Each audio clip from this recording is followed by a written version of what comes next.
మరలా మన తెలుగుదేశం జనసేన బీజేపీ జెండా మన పనుల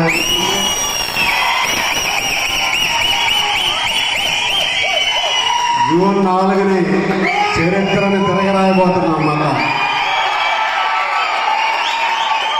అది సాధ్యమవుతుందంటే ఇక్కడికి వచ్చినటువంటి ప్రతి ఒక్కరి వల్ల మాత్రమే సాధ్యమవుతుంది. మీ అందరికీ కూడా ఆ సరస్సు వచ్చి మీ అందరికీ ధన్యవాదాలు తెలియజేస్తున్నాను.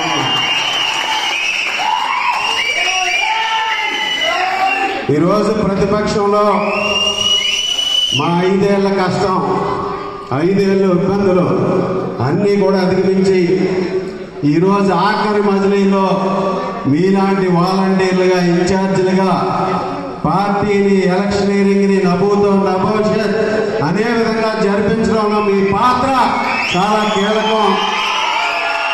5 సంవత్సరాల రాజకీయం ఒక ఎత్తు అయితే ఈ 3 రోజులు ఎలక్షనీరింగ్లో మీరు చేసినటువంటి సహకారం చాలా చాలా గొప్పదని సందర్భంగా తెలియజేసుకుంటూ ఈరోజు గ్రామాలకి ఇన్ఛార్జీలుగా పనిచేసినటువంటి చాలామంది మీరు అందరూ కూడా ప్రతి గ్రామానికి ఇన్ఛార్జీలుగా పనిచేసిన వాళ్ళకి ప్రత్యేకంగా ధన్యవాదాలు తెలియజేసుకుంటున్నాను.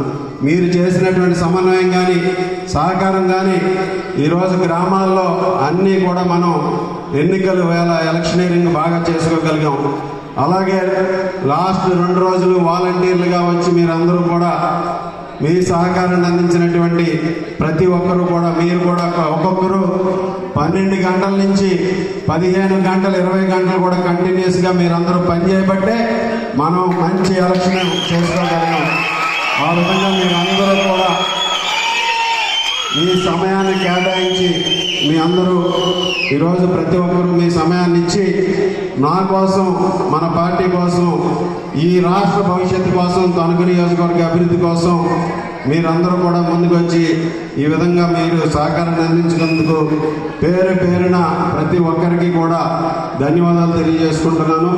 వాలంటీర్గా పనిచేసినటువంటి ప్రతి ఒక్కరికి కూడా ఈరోజు మిమ్మల్ని అందరినీ కూడా ఇదే ప్రోత్సాహాన్ని మీరందరూ కూడా భవిష్యత్తులో కూడా అందించాలని, అలాగే వాలంటీర్లుగా మీ అందరికీ కూడా రేపు అధికారంలోకి రాబోయేది మనమే.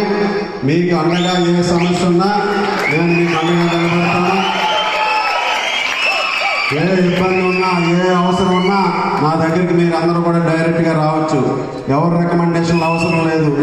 నేను మీకు అండగా నిలబడి ప్రతిదీ చేస్తానని మీ అందరికీ మాటిస్తున్నాను. ఏ టైంలో అయినా సరే కాల్ చేయండి. ఏ ఇబ్బంది ఉన్నా మీకు సహజంగా ఇబ్బందులు రావు. ఒకవేళ ఏదైనా ఇబ్బంది వచ్చి నా అవసరం ఉందనుకుంటే మీరు కాల్ చేసినా స్పందిస్తాను. భవిష్యత్తులో మీరందరూ కూడా ప్రతి ఒక్కరూ కూడా అందరికీ అందుబాటులో ఉండి మీ అందరికీ కూడా సేవ చేసుకునే విధంగా ఉంటానని తెలియజేసుకుంటూ మన తణుకు నియోజకవర్గాన్ని మరింత అభివృద్ధి చేసుకునే విధంగా కూటమి ప్రభుత్వం ఏర్పడటం ఖాయం. మనం మరలా తణుకు నియోజకవర్గాన్ని కూడా పునర్నిర్మించుకుందామని తెలియజేసుకుంటూ అందరూ కూడా ఈరోజు భోజనం చేసి వెళ్ళాల్సిందిగా ప్రతి ఒక్కరికి పేరు పేరున ప్రత్యేకమైనటువంటి ధన్యవాదాలు తెలియజేసుకుంటున్నాను.